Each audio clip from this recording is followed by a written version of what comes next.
We're covering the length and breadth of Tanzania for you. My co-anchor tonight, John Alanamo, is in Dar es Salaam and joins us now live from there together with our entire team that we have sent there to cover this election. John, good evening. It's good to see you after such a long day out on the streets covering the polls in Tanzania. Paint a picture for us of what the day has been from when the polls opened up until this moment. Well, it's good to see you too, Yvonne. Good to see you underneath the shade of the Nyerere International Conference Center. Sweltering heat here in Dar es Salaam, but nonetheless a fairly peaceful day by and large in Dar es Salaam and different parts of Tanzania. Apart from a few incidents here in Ubungo that we'll get to in a moment, the voting went well. The turnout was extremely high. Of course, 22.7 million registered voters, not being anything to sniff at or shake a stick at in the biggest country in East Africa, geographically and by population. Now, we'll start in this evening, or our reports this evening, in the northeast of Tanzania. That, of course, is Chadema's Edward Lowasa's stronghold, and he comes from there.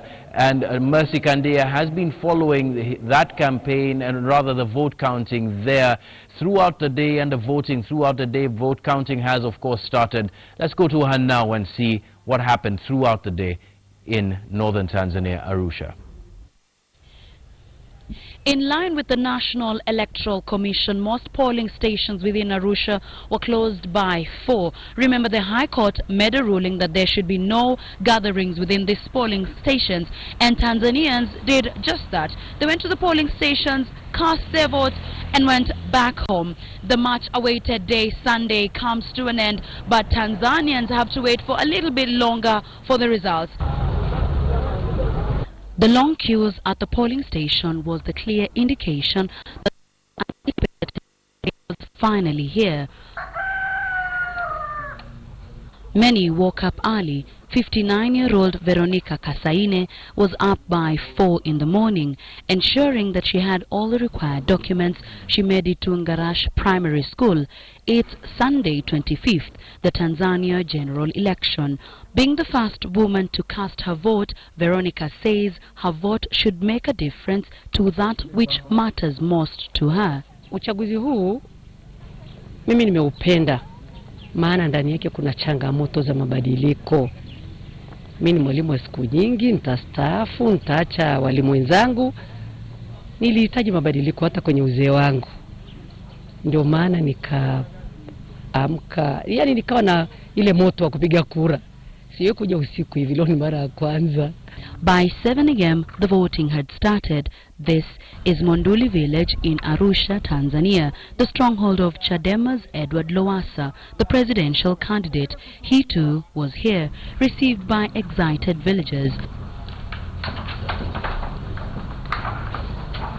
Lowasa following the procedure to cast his vote after 2 months of campaigns. It's a few minutes past 10 and Ukawa's presidential candidate Edward Lowasa has just cast his vote. Mheshimiwa, thank you for your time with us. You've been talking about mabadiliko. Your sign is actually talking about change. What? Do you know how to do mabadiliko? Do the mabadiliko. Try.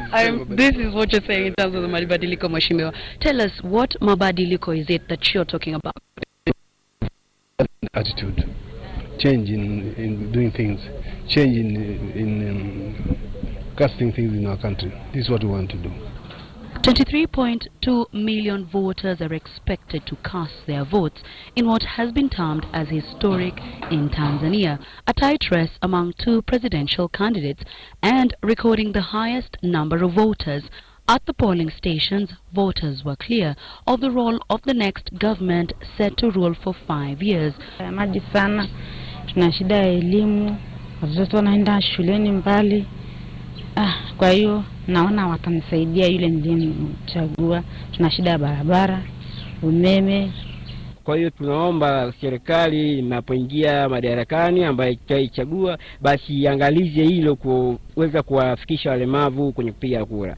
The hope seen on their faces. Arusha town had minimal activity. Most businesses remained closed. The says presidential elections results would be released 3 to 4 days after Sunday's voting. Keep it KTN News with regard to the Tanzanian elections as it unfolds. My name is Masi Kandia for KTN News in Arusha, Tanzania.